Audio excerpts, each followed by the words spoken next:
네, 맞습니다. 오늘 정말 흥미로운 이야기, 바로 엔비디아 이야기인데요. 최근 행보가 정말 예사롭지 않죠. 특히 오픈 AI의 1,000억 달러.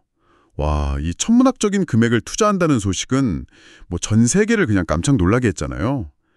그래서 오늘 저희는 이 투자가 그냥 돈을 주는 걸 넘어서 엔비디아가 어떤 큰 그림을 그리고 있는 건지, 그 전략적인 야심, 또 이게 AI 산업 생태계 전반에 어떤 영향을 줄지 좀 깊이 파헤쳐 보려고 합니다. 네, 마치 그 퍼즐 조각 맞추듯이 엔비디아의 움직임 속에 숨겨진 의미들을 한번 같이 찾아보시죠. 네, 맞습니다. 이게 사실 엔비디아한테는 꽤나 익숙한 방식, 뭐 그런 거에 연장선상이 있다고 볼 수 있어요. 단순히 자금을 지원한다기보다는 자신들의 그 핵심 사업 있잖아요. AI 칩 판매, 이걸 더 늘리고 또 시장에서 자기들 위치를 더 단단하게 만들려는 그런 계산이 깔려 있는 거죠. 뭐랄까, 하나의 생태계를 구축하려는 전략이랄까요? 아, 생태계 구축. 네, 그 말이 딱 와닿네요.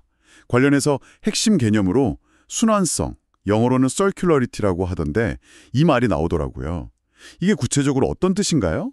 그러니까 엔비디아가 뭐 잠재고객이나 파트너, 심지어는 경쟁사처럼 보이는 곳에 투자를 하면 그 투자금이 결국엔 다시 엔비디아 칩 사는 데 쓰인다. 뭐 이런 구조인 거죠. 정확합니다. 아주 영리한 전략이죠. 그 뉴스트리트 리서치 분석을 보면 이게 얼마나 효과적인지 좀 감을 잡을 수 있는데요.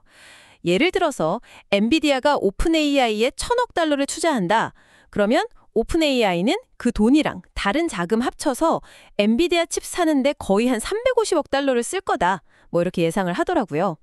거의 3.5배 효과가 나는 셈이죠. 이게 뭐 최첨단 칩 할 때 남는 일반적인 이익률보다는 좀 낮을 수도 있겠지만요. 그래도 안정적인 수요처를 딱 확보한다는 점에서는 의미가 크겠군요. 그렇죠. 특히나 이제 자금 조달에 좀 어려움을 겪는 AI 스타트업들 있잖아요. 그런 회사들한테는 정말 가뭄의 단비 같은 소식일 거예요. 엔비디아 칩이 AI 모델 개발에는 뭐 필수적인데 워낙 비싸니까 이게 구매가 부담스럽거든요. 엔비디아의 이런 투자는 이런 기업들한테 좀 숨통을 틔워주는 거고 동시에 뭐 사실상 칩 구매 비용을 할인해주는 효과까지 있는 셈이죠. 그러니까 오픈 AI뿐만 아니라 뭐 자금력이 좀 부족한 다른 AI 기업들한테도 굉장히 매력적인 제안이 될 수밖에 없는 거죠. 아, 그래서 일론 머스크의 XAI 같은 것도 잠재적인 대상이 될 수 있다. 뭐 이런 관측이 나오는 거군요. 들어보면 엔비디아가 자기들 시장 지배력이랑 자금력을 바탕으로 상당히 공격적인 플레이를 하고 있다는 인상을 받게 되네요. 확실히 자신감이 느껴집니다. 네, 시장 반응만 봐도 바로 알 수 있습니다. 이 투자 발표 소식 이거 하나만으로 엔비디아 시가총액이 하루 만에 거의 1,600억 달러, 우리 돈으로 치면 200조 원이 넘게 그냥 확 뛰었거든요. 시장이 이 순환성 전략의 가치를 얼마나 높게 보는지 그냥 단적으로 보여주는 거죠. 그리고 뭐 덤으로 그동안 오픈 AI 자금 조달 능력에 대해서 시장에서 좀 의심하는 시각이 있었는데 그것도 어느 정도는 좀 해소시켜주는 효과도 있었고요. 오픈 AI 얘기가 나왔으니까 조금 더 자세히 보죠. 챗GPT로 뭐 세상을 완전히 뒤흔들고 월 사용자가 7억 명, 정말 폭발적으로 성장했지만 사실 수익성 면에서는 계속 물음표가 좀 따라다녔잖아요. 샘 알트만 CEO 본인도 작년 가을에 투자자들한테 2029년까지 누적 손실이 한 440억 달러 될 수도 있다 뭐 이렇게 얘기했을 정도니까요. 맞습니다. 게다가 그 예측이라는 게 그 브로드컴이나 오라클 같은 회사들이랑 비싼 칩 사고 데이터 센터 빌리는 계약 이런 거 맺기 전에 나온 수치였으니까요. 실제 재정 부담은 훨씬 더 클 수도 있었던 거죠. 그전까지는 오픈 AI 같은 AI 기업이 엔비디아 칩을 뭐 수천 개, 수만 개 이렇게 확보하려면 직접 사기보다는 클라우드 서비스 제공업체나 아니면 소위 네오 클라우드라고 부르는 중간 업체들을 거치는 경우가 많았어요. 네오 클라우드요. 그건 좀 생소한데 어떤 개념인가요? 이 회사들은요, 먼저 막대한 비용을 들여서 데이터 센터 클러스터라는 걸 짓고 엔비디아 칩을 대량으로 사들입니다. 그런 다음에 오픈 AI처럼 자체적으로 인프라를 구축할 능력이나 자금이 좀 부족한 AI 기업들한테 프리미엄, 그러니까 웃돈을 붙여서 임대해주는 그런 사업 모델을 가진 회사들이죠. 코어 위브 같은 데가 대표적이에요. 아하, 그렇군요. 그럼 결국 오픈 AI 입장에서는 여러 단계를 거치면서 비용 부담이 커질 수밖에 없는 그런 구조였겠네요. 근데 여기서 정말 흥미로운 지점이 바로 이 자금 조달 비용 문제 같아요. 특히 수행 모델이 아직 불확실한 AI 스타트업들은 신용도가 낮으니까 이런 회사들과 연계된 데이터 센터 구축 프로젝트의 이자율이 상상을 초월할 정도로 높았다는 얘기가 있더라고요. 그 관련 자금 조달 시장에 좀 밝은 관계자들 말 들어보면 오픈 AI 같은 초기 단계 AI 기업이랑 엮인 데이터 센터 프로젝트의 경우에 부채 조달 이자율이 무려 15%에 달하기도 했다고 합니다. 15%요? 와, 진짜 살인적이네요. 일반적인 기업 대출 금리를 생각하면 이건 뭐 상상하기 힘든 수준인데요. 이건 결국 부채 시장이 AI 비즈니스 모델의 그 불확실성, 위험성을 얼마나 높게 보고 있는지를 보여주는 강력한 증거 아닐까요? 바로 그겁니다. 뭐랄까 일종의 대리 지표, 프록시 역할을 하는 셈이죠. 반면에 마이크로소프트처럼 재정적으로 아주 탄탄한 거대 기업이 지원하는 프로젝트 같은 경우는요. 이자율이 한 6%에서 9% 수준으로 훨씬 낮다고 해요. 신용도의 차이가 자금 조달 비용의 차이로 그냥 바로 이어지는 거죠. 실제로 그 신용평가사 무디스가 오라클 신용등급 전망을 낮춘 사례도 있었잖아요. 오라클이 짓고 있는 미래 AI 데이터 센터가 상당 부분 오픈 AI에 의존하고 있다는 점, 이걸 위험 요인으로 지적한 거였죠. 그러니까 오픈 AI의 그 재정적인 불안정성이 파트너 관계에 있는 다른 기업들의 신용도에까지 영향을 미칠 수 있다. 이런 얘기군요. 와, 상황이 생각보다 훨씬 더 복잡하게 얽혀 있었네요. 그렇죠. 바로 이런 복잡하고 어려운 자금 조달 환경, 이 속에서 엔비디아의 역할이 아주 결정적으로 중요해지는 겁니다.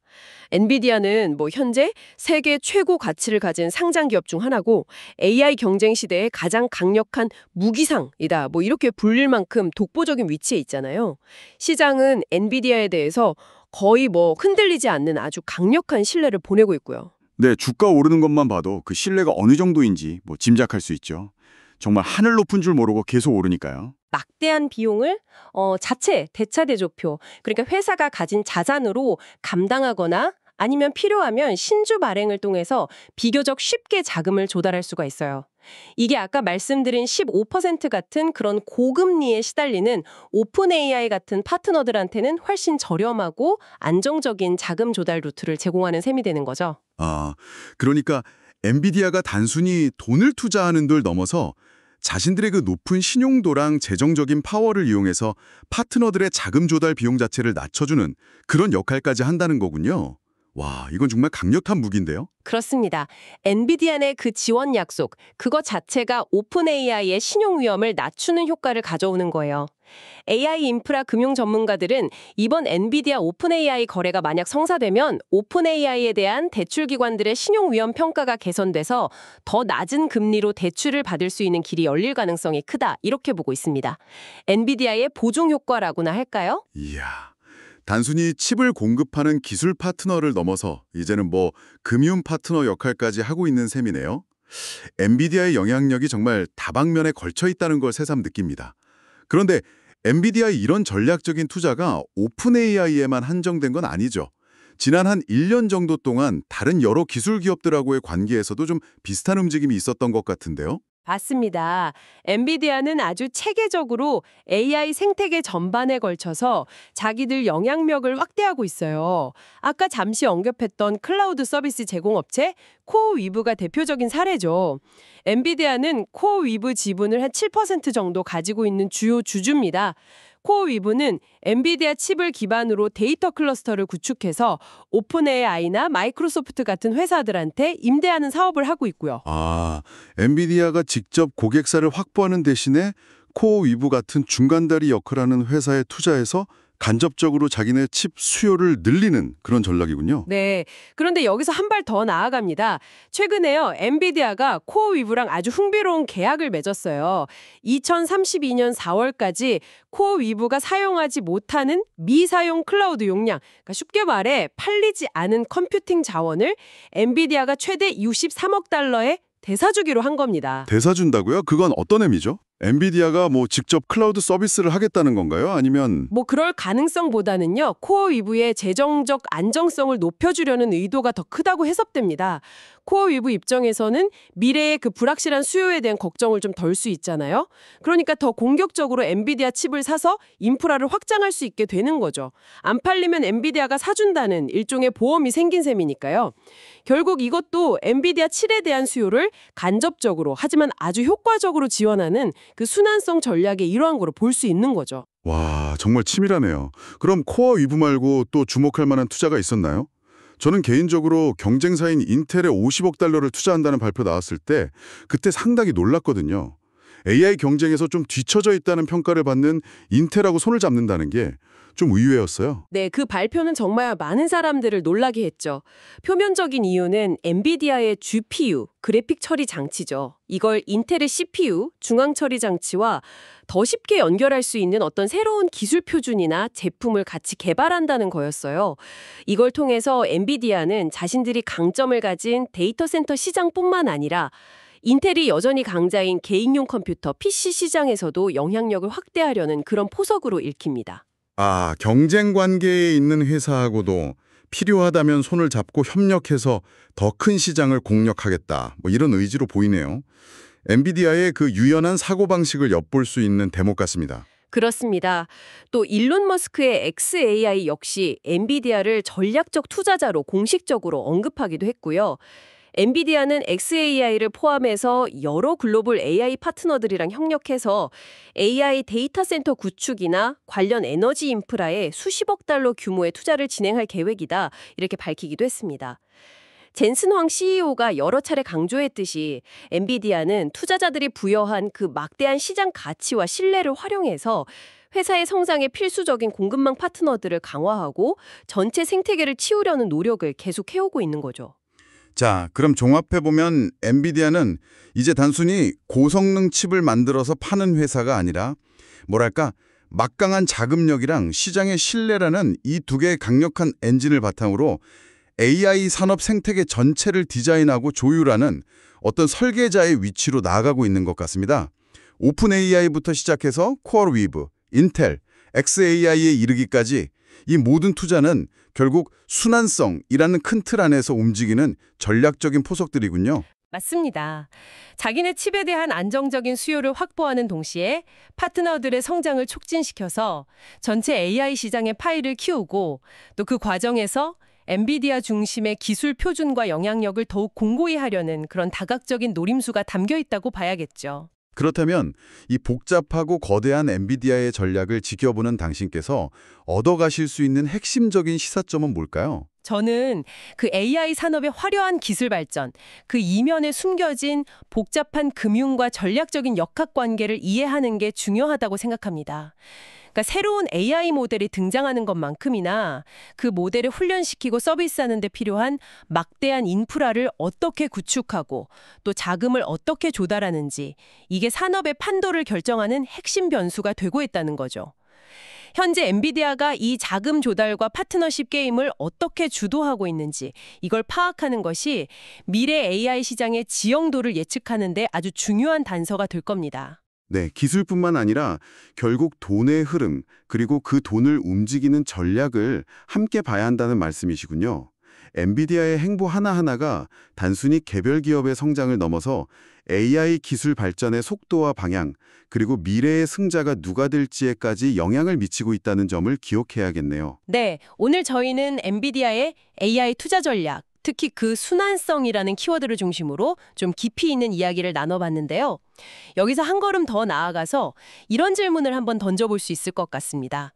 엔비디아가 지금 구축하고 있는 이런 강력한 생태계와 순환적 투자 모델이 장기적으로 봤을 때 AI 산업 전체의 혁신이나 경쟁 구도에는 과연 어떤 영향을 미치게 될까요? 그렇죠. 특정 기업에 대한 의존성이 너무 지나치게 높아져서 오히려 혁신을 좀 막거나 공정한 경쟁을 방해하는 그런 부작용은 없을까요? 아니면 현재로서는 이것이 AI 기술 발전을 가장 빠르게 하는 가장 효율적인 방식일까요? 이 질문에 대한 답은 아직 명확하지 않습니다. 엔비디아 중심의 질서가 가져올 미래에 대해서는 다양한 전망과 또 우려가 공존하고 있죠. 앞으로 AI 산업이 어떻게 전개될지 계속해서 주목하면서 이 질문에 대한 당신의 생각은 어떠신지 한번 고민해 보시는 것도 흥미로운 지적 여정이 될 것 같습니다.